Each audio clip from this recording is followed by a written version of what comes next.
the levy of MAT on FIIs prior to the 1st of April 2015.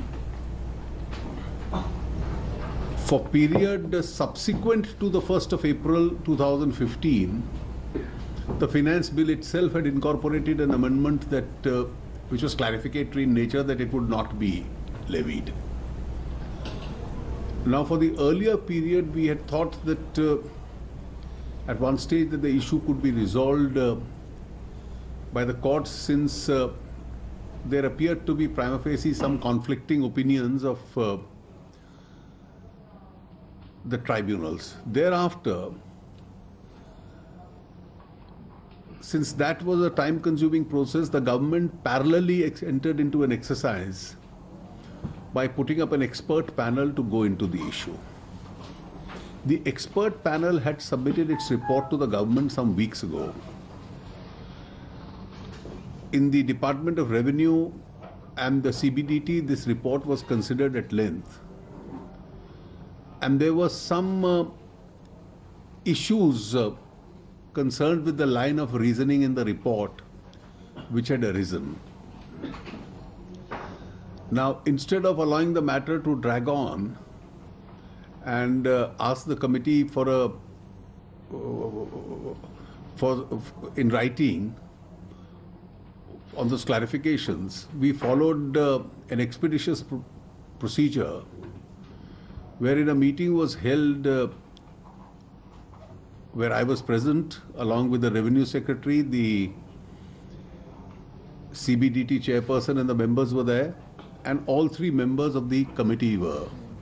Justice Shah panel were also there. So we discussed that line of reasoning, and certain questions which were in the minds of the CBDT and the Department of Revenue were put before the committee. The committee took note of them and then decided to incorporate a response to them and submitted its revised draft, which is the final draft, on the 25th of August. In the last 1 week, that has been processed. And today I have accepted, on the recommendation of the CBDT and the Department of Revenue, the report of the Justice A P Shah panel dated 25th August. This report would also be made public very soon. A press release is being issued right now.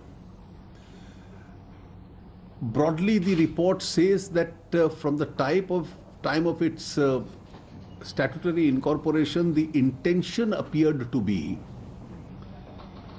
from the structure of the law, that the minimum alternative tax was not leviable on FIIs.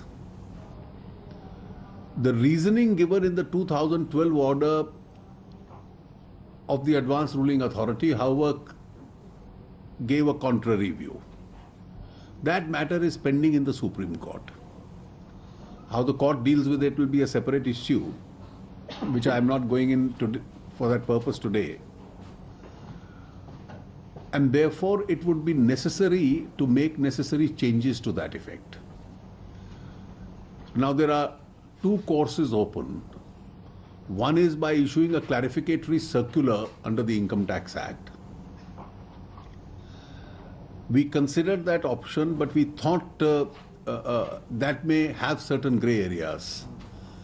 Because if post 1st April 2015 there is a law which clarifies that it is not applicable, and there is no such law prior to that period, then can the circular itself do the requisite, serve the requisite purpose?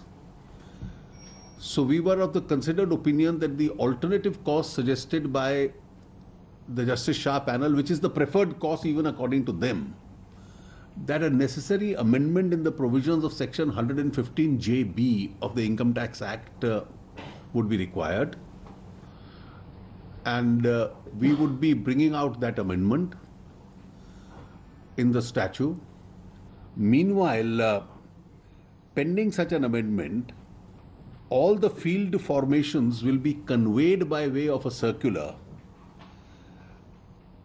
that this is the decision of the government, so they'll have to hold their hands and not make pass any further orders in these matters till such time, hopefully in the winter session of Parliament, or whenever there is the next session of Parliament, we'll be able to bring out such an amendment expeditiously.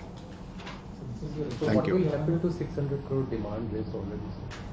Well, all those demands will now be interpreted in accordance with the pre-1st April 2015 law. So refund, So, if payment has been made, refund. You see, now we've clarified that what applies post 1st April 2015 will also apply pre 1st April 2015. That's the recommendation of the Justice Shah panel.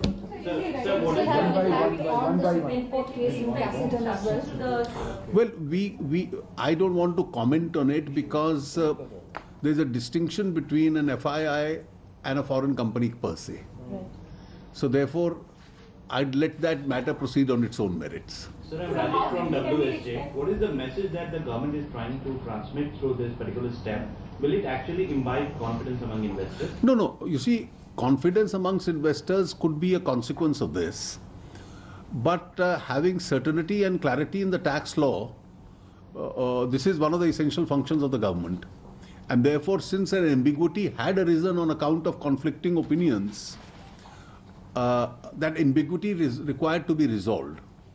Now, contrary to the impression created that we were making a law applicable retrospectively, we didn't do that. It was a result of those conflicting opinions that this has happened. And therefore, there were only two ways of resolving it. Either the courts resolved it or the legislature resolves it. Now, considering the ground realities, we appointed an expert panel, and which, since it has given a report to the government, we decided to accept that report and enforce it. So when can 115 JB will also be retrospective?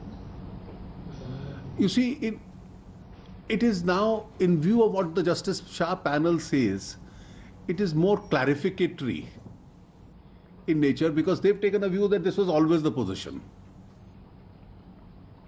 So the amendment is required only in the Income Tax Act, or you need to amend the Finance Act also? No, the Finance Act will amend the Income Tax Act. Okay, so that amendment we expect in the winter session, sir? It can come. So how quickly can we expect these instructions to go out with the field information?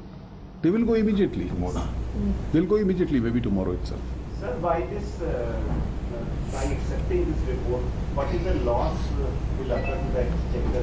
देखिए, loss, if we go by the reasoning of Justice Shah panel, then they've taken a view that this was a tax not leviable. So, panel में 3 member तो सारे member इस report पे सब सहमति से हाँ, तो दो ओरिजिनल रिपोर्ट और जो बाद में हमारे मन में कुछ प्रश्न उठे थे, जो हमने उनसे सामने रखे और उन्होंने उसका स्पष्टीकरण देकर कुछ पैराग्राफ्स उसमें ऑल्टर करके उसको स्पष्ट कर दिया कि एम्बिगुटी ना रहे, तो यूनानिमस रिपोर्ट थी और हम जो मॉडिफाइड रिपोर्ट है क्योंकि वही रेलेवेंट है तो इसलिए सार्वजनिक उसी को ही करेंगे. पहले वाला तो एक प्रकार से कंसल्टेशन डॉक्यूमेंट था. So the amount which has been collected till now will be... That's all right. There the normal procedures of the Act will apply. So just one more, when the income repeated question, so this is only regarding FIIs, it doesn't touch foreign companies. This is only with, what I have told you is only with regard to FIIs and FPIs. So the other capital case which is on and on, I think we are going to give a plan 29, so that also deals with foreign posts. So will this stand of the government have any, You see, today we have only taken a decision and I have only accepted the report because the report itself is only on FIIs, FPIs. Thank you. Thank you, sir.